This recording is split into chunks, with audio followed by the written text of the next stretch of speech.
Nunca me habían gustado los espectáculos, ni siquiera cuando hice los votos.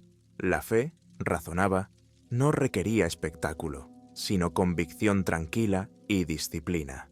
Sin embargo, la Iglesia parecía atraer todo lo contrario, ya fuera en los estridentes lamentos de penitencia en el confesionario o en los extraños comportamientos que encontraba durante mis rondas. Con los años, aprendí a prepararme para lo inusual. Lo que no esperaba era cuántos de esos momentos se quedarían conmigo, pegados como el aceite al alma, negándose a desaparecer. Empezó sutilmente, como la mayoría de las cosas. Al principio de mi carrera, me destinaron a una parroquia rural, en un pueblo tan pequeño que apenas podía considerarse como tal. La gente vivía en silencio. Su fe, una especie de susurro en las cocinas oscuras o en los porches azotados por el sol. Mi llegada era recibida con una cortés indiferencia. Las conversaciones en voz baja se apagaban cuando me acercaba. Las miradas se dirigían hacia mí y luego se alejaban. Me querían allí, me necesitaban allí, pero temían algo de lo que nunca hablaban directamente. La primera vez que oí hablar de las normas fue durante un confesionario que, por lo demás, no tenía nada de especial. Una mujer, con voz temblorosa, susurró a través de la rejilla: «Padre, viene cada pocos años. Cerramos las puertas con llave. No dejamos luz». Antes de que pudiera preguntarle de qué se trataba, se apresuró a recitar de memoria sus pecados, pequeñas quejas sobre un vecino, lapsus de paciencia con sus hijos. La presioné para que me diera más detalles, pero negó con la cabeza y sus palabras se atropellaron mientras huía de la cabina. No la perseguí. Pensé que era una ilusa. Más tarde empecé a atar cabos. Una noche, mientras me preparaba para acostarme, se oyeron unos golpes en la puerta de la rectoría. Un niño de no más de 10 años estaba en el umbral. Tenía los ojos muy abiertos y vidriosos, y respiraba entrecortadamente. «Padre», dijo, «ha llegado». Antes de que pudiera preguntarle, me agarró de la muñeca y tiró de mí hacia la linde del bosque. El padre del chico, un hombre enjuto con el ceño fruncido, se reunió con nosotros allí, con las manos empuñando una escopeta. No habló, solo asintió con la cabeza y nos indicó que le siguiéramos. En lo profundo del bosque nos encontramos con el cadáver de un ciervo. O al menos eso es lo que había sido. Su cuerpo había sido eviscerado, las costillas astilladas hacia afuera, como si algo hubiera estallado desde dentro.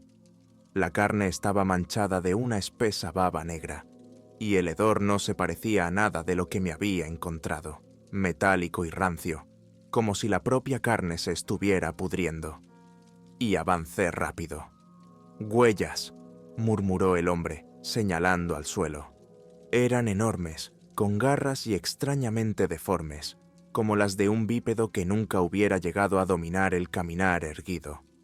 Antes de que pudiera procesar completamente lo que estaba viendo, un gruñido grave vibró entre los árboles. El niño gritó y su padre levantó la escopeta, pero el sonido fue interrumpido por algo que se movía demasiado rápido para seguirlo. A través de las ramas que se alzaban sobre nosotros, solo pude vislumbrar un cuerpo coriáceo y alargado, un rostro que no era tanto un rostro como un conjunto de partes móviles. «Vuelve a la iglesia», dijo el padre. No discutí. Corrimos, pero lo que fuera no nos siguió. Nunca volví a ver al hombre ni a su hijo. Al día siguiente su casa estaba vacía, sus pertenencias abandonadas. Nunca pregunté por ellos en el pueblo. No quería oír sus respuestas.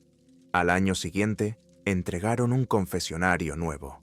El viejo, con su madera torcida y su cortina raída, llevaba en servicio más tiempo del que nadie recordaba. Debería haberlo tirado. En lugar de eso, lo guardé en el almacén por un sentimentalismo fuera de lugar. Empecé a arrepentirme de aquella decisión casi de inmediato. Una noche, después de cerrar la iglesia, oí un leve crujido procedente del trastero. Lo achaqué a ratones y decidí ocuparme de ello por la mañana. Pero el sonido persistía. más fuerte ahora, como el desgarro de una tela, acompañado de un susurro bajo que no podía distinguir. En contra de mi buen juicio, abrí la puerta. El viejo confesionario estaba allí, pero su cortina se movía, como si la hubiera atrapado una brisa. Sabía que era imposible. La habitación estaba sellada y no había corriente. Me acerqué, con el corazón palpitante. Entonces aparté la cortina. Dentro no había nada, ni ratones, ni la fuente del ruido, solo la cabina vacía. Dejé caer la cortina y me di la vuelta para marcharme, pero el susurro comenzó de nuevo, más fuerte y claro. ¿Padre? Una voz de mujer. Me di la vuelta. La cortina estaba abierta y dentro había una figura, una mujer, con el rostro pálido y borroso, como si lo viera a través de un cristal esmerilado. Movía los labios, pero las palabras llegaban demasiado rápido, superpuestas e incoherentes. Extendí la mano instintivamente y cuando mis dedos rozaron la madera, la imagen desapareció. A la mañana siguiente quemé la cabina. Los susurros no cesaron durante 3 días. Fue durante mi 5.º año cuando le conocí, o a él, aún no estoy seguro. A primera vista, el hombre era anodino, de mediana edad, vestido con pulcritud y con una sonrisa educada que no le llegaba a los ojos. Iba a misa a menudo, se sentaba en el último banco y siempre se iba antes de la comunión. No le di mucha importancia hasta que una tarde se quedó después de la misa. «Padre», dijo, con voz baja y pausada, «¿puedo hablar con usted en privado?» Fuimos a mi despacho y se sentó frente a mí, con las manos cuidadosamente cruzadas sobre el regazo. Su mirada era inquietante, no por su intensidad, sino por su vacío. «Te he visto en sueños», dijo. «Tú también me has visto, ¿verdad?» Empecé a responder, pero me cortó.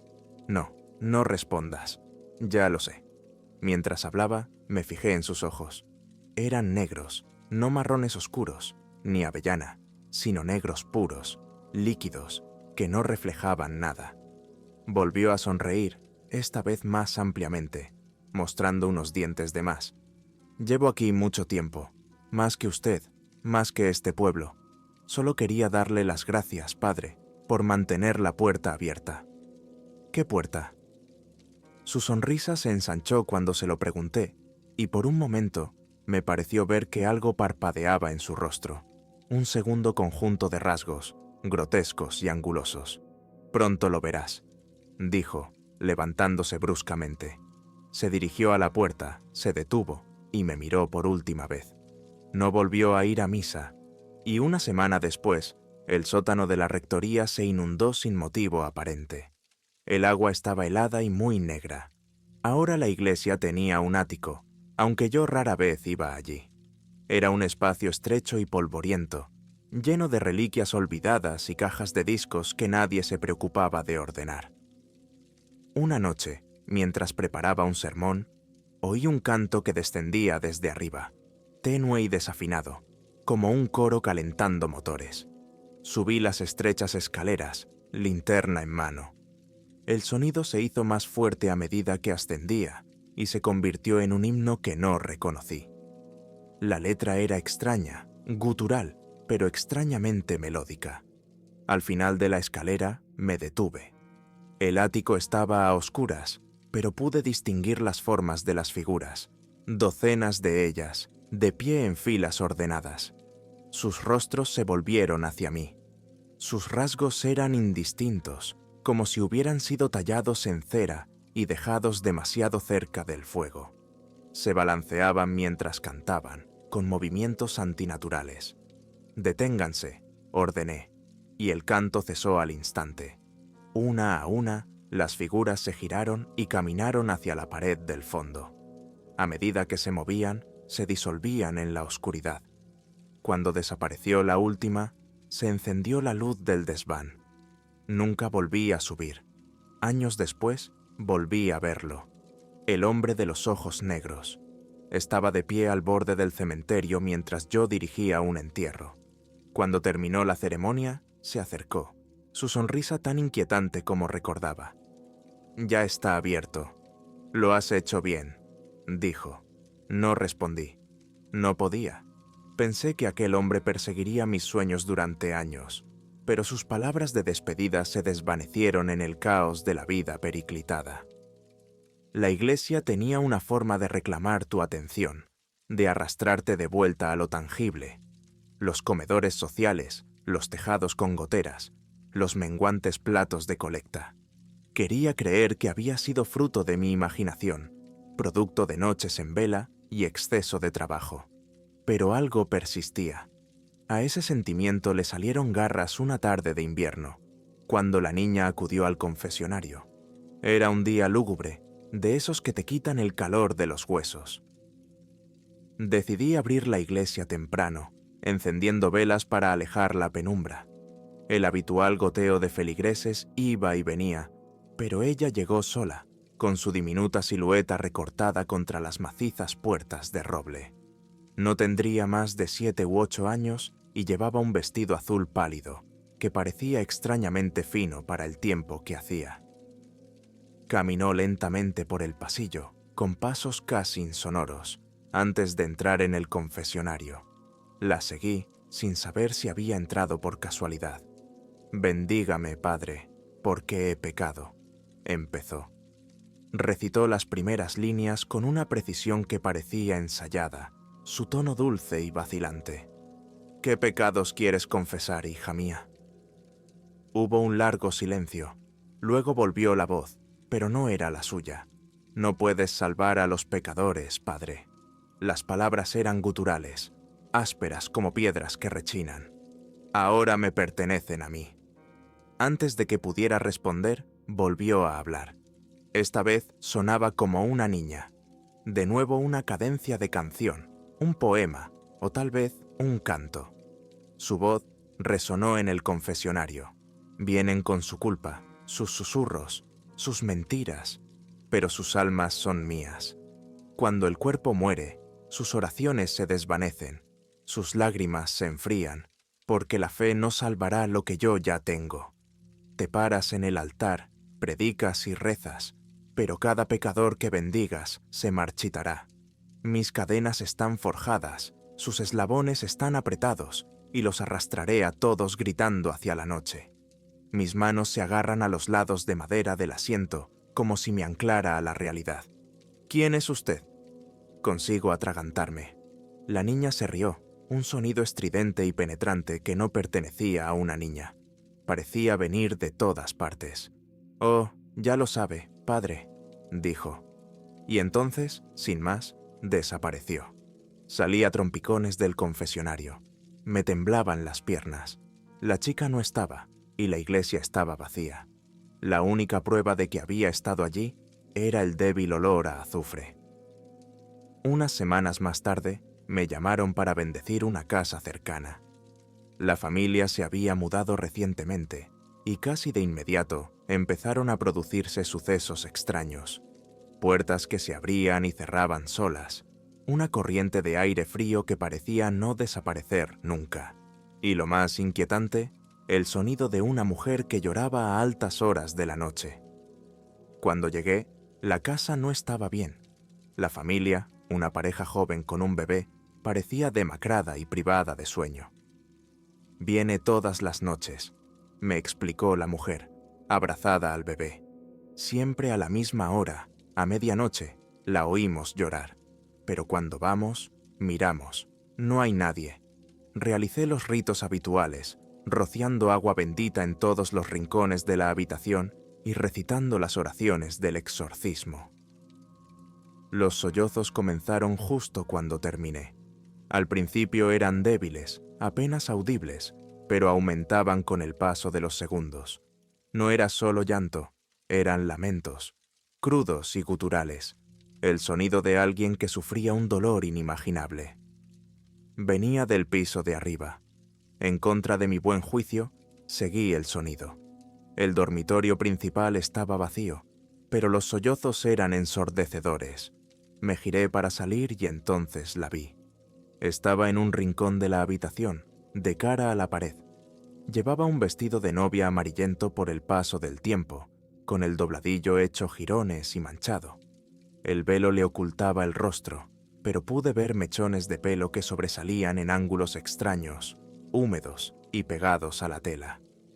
«Váyase», le ordené, levantando el crucifijo. Mi voz era firme, pero me temblaban las manos. Se giró lentamente, con movimientos antinaturales, como si la movieran hilos invisibles. Su velo se levantó ligeramente, revelando un rostro que no era del todo humano. Abrió la boca para gritar, pero no salió ningún sonido. En su lugar, las paredes de la habitación empezaron a temblar violentamente. Los muebles se derrumbaron y el aire se llenó de olor a podredumbre y putrefacción. Recé todas las plegarias que conocía, con voz cada vez más fuerte a medida que ella se acercaba. Finalmente se detuvo. Su forma parpadeó como una llama moribunda antes de desaparecer por completo. La casa quedó en silencio después de aquello, pero la familia se mudó una semana después, y no les culpé. Hacía años que la campana de la iglesia no sonaba. Estaba agrietada y sus mecanismos oxidados. Sin embargo, una noche, mucho después de acostarme, empezó a sonar. Me incorporé de inmediato. El sonido me sacudió en la quietud. No era el tañido melódico que recordaba de años atrás. Era un repiqueteo áspero y desigual, como si alguien lo golpeara con fuerza bruta. Cogí mi abrigo y me apresuré a subir al campanario. La subida fue agotadora. La antigua escalera gemía bajo mi peso. Cuando llegué arriba, la campana se balanceaba con fuerza, aunque no había viento ni rastro de nadie que pudiera haberla puesto en movimiento. Y entonces lo vi. Una figura encorvada en un rincón. Tenía la cabeza inclinada y sus manos, nudosas y esqueléticas, aferraban un trozo de cuerda deshilachada. La figura levantó la cabeza lentamente, inclinándola como si me estuviera estudiando, y luego se irguió en toda su altura. Me tambaleé hacia atrás y estuve a punto de perder pie en la estrecha plataforma. Con un sonido gutural e inhumano, se acercó a mí. Pero antes de que pudiera tocarme, la campana emitió un último tañido estremecedor y la figura se disolvió en humo, dejando tras de sí solo la cuerda deshilachada que cayó al suelo. A medida que pasaban los años, los sucesos eran cada vez más extraños y frecuentes. Cada uno de ellos me parecía una prueba destinada a desgastarme, pero nada podría haberme preparado para lo que ocurrió el verano pasado. Era tarde y estaba cerrando la iglesia cuando vi a un hombre junto al altar.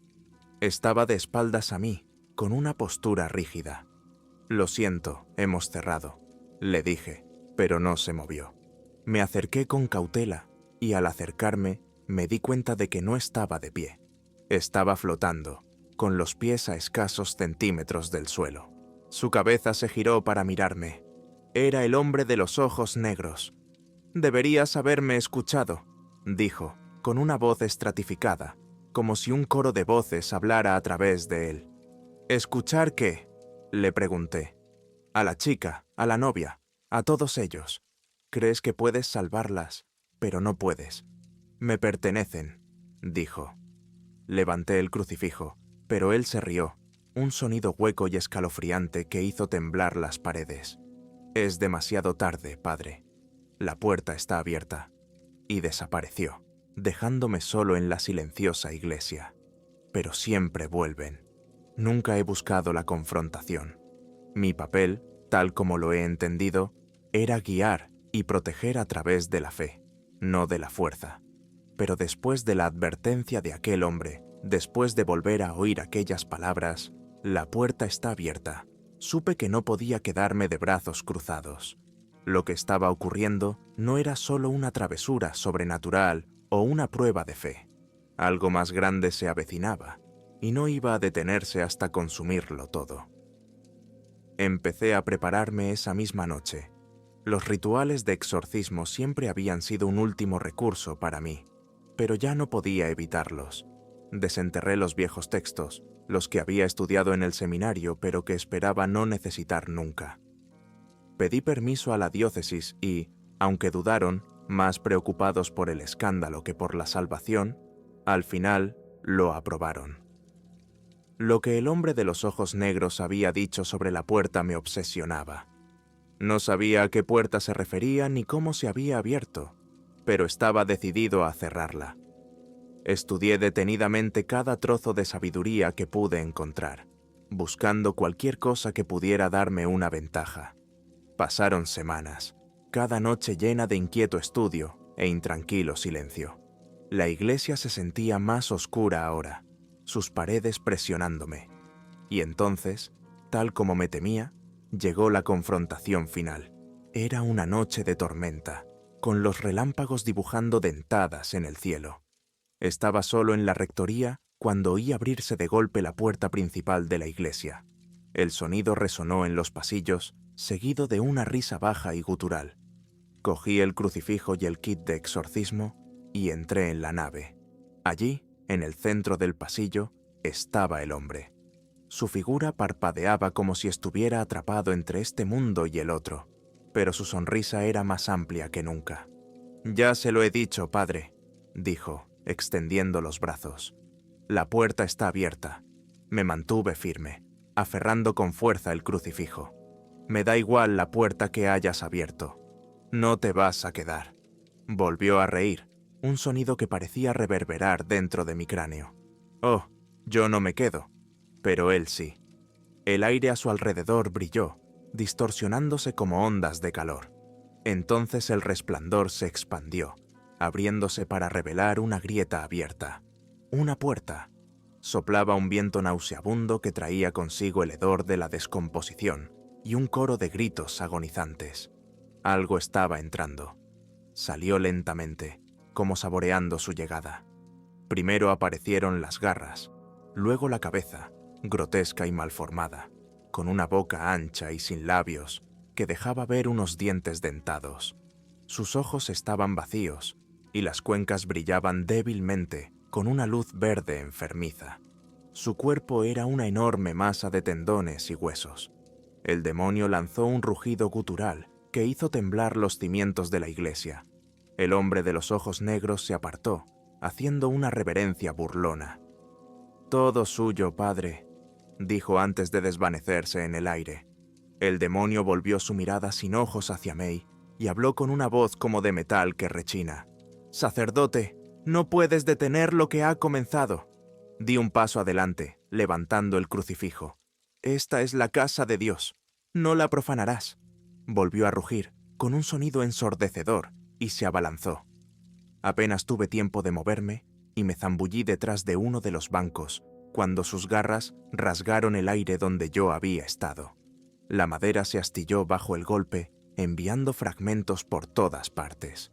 Comencé el rito del exorcismo, con voz temblorosa, pero decidida.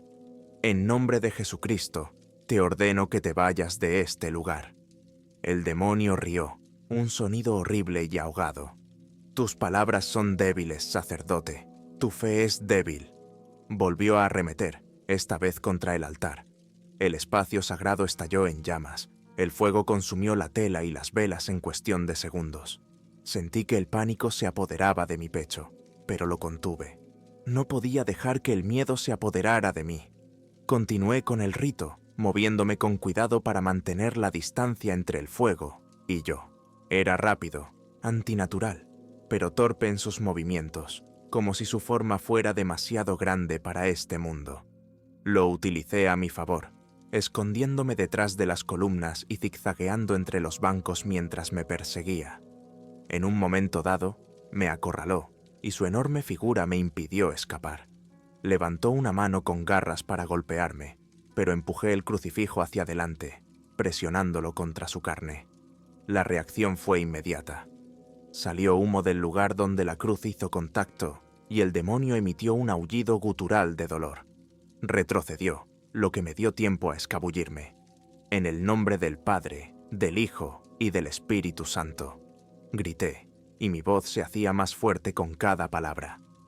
«Te ordeno que abandones este lugar». La forma del demonio empezó a parpadear. Sus bordes se disolvieron como cenizas atrapadas por la brisa. Pero aún no había terminado. Con un último rugido desesperado, atacó con las garras extendidas, pero me había preparado para esto. En mis estudios había aprendido un ritual de atadura, una forma de atrapar a un demonio dentro de un espacio consagrado hasta que pudiera ser desterrado por completo. Era arriesgado, ya que requería que el demonio entrara por voluntad propia en el círculo, pero no tenía otra opción. Lo conduje hacia el altar donde había trazado el círculo aquella misma noche, oculto bajo una alfombra. Cuando se acercó, me coloqué en el centro y levanté el crucifijo. «Ven», entonces, me burlé. «Ven y enfréntate a la luz». El demonio vaciló. Sus cuencas sin ojos se entrecerraron como si percibiera la trampa. Pero su rabia pudo más que su cautela y se abalanzó sobre mí.